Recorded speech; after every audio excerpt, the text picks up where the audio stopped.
Bismillahirrahmanirrahim. Dear students of grade 9, welcome to your biology class. Today we are going to discuss the topic cell size and surface area to volume ratio.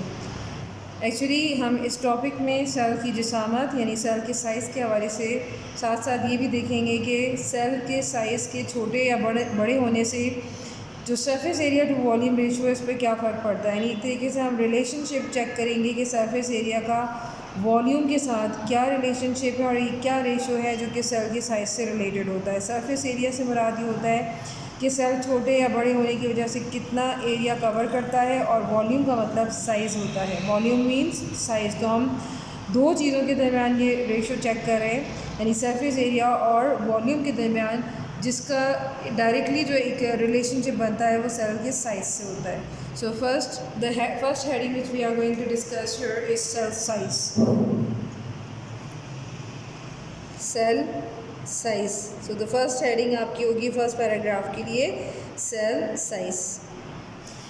Now cell size means कि cells are actually different in size. Cells vary greatly in size. What is the meaning of this line? Cells vary greatly in size. Cells are different in size. यानी cell एक दूसरे से size में काफ़ी हद तक मुख्तलिफ होते हैं। वैरी का मतलब डिफरेंट।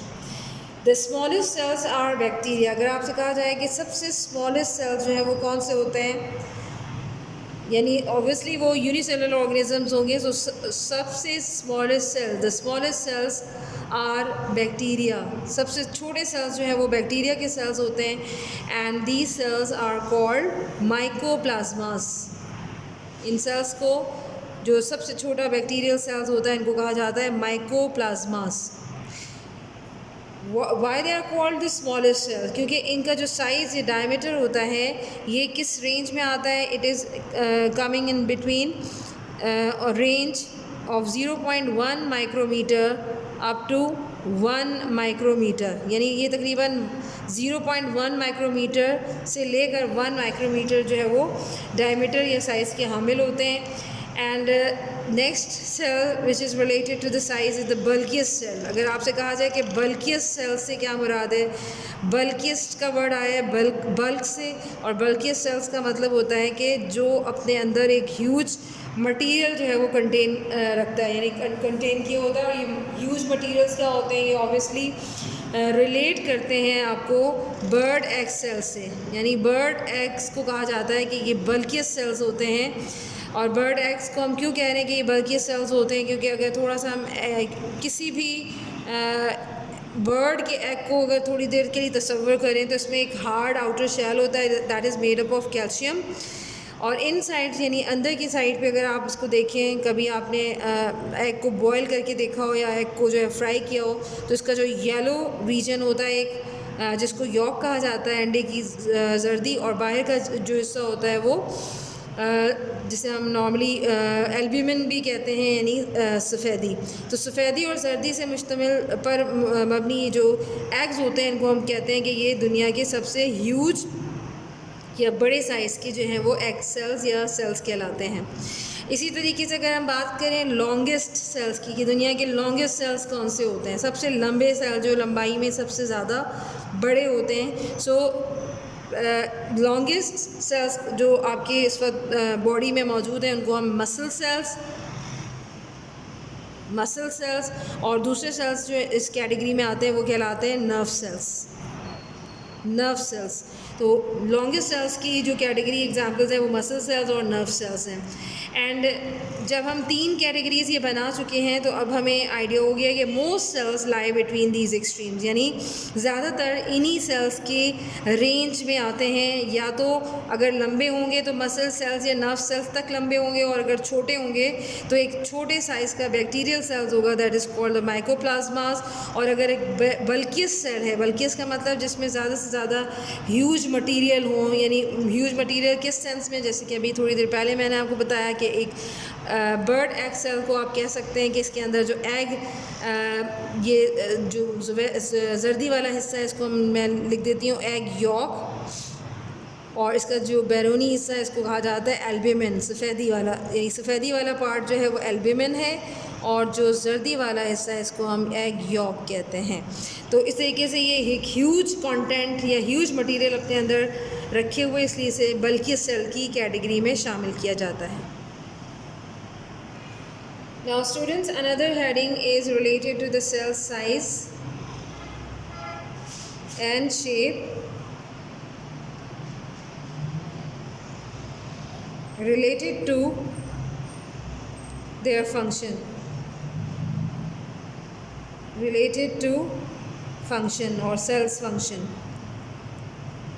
आप इस हेडिंग को इस तरीके से भी लिख सकते हैं, relationship between cell size and shape to their function, or relationship between cell size and shape and functions.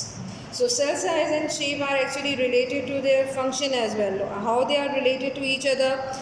Cell size and shape are related to cell function in such a manner that you have to move to the examples once again, in which you can find here the bird egg cells. Bird egg are bulky, they are bulkiest cells.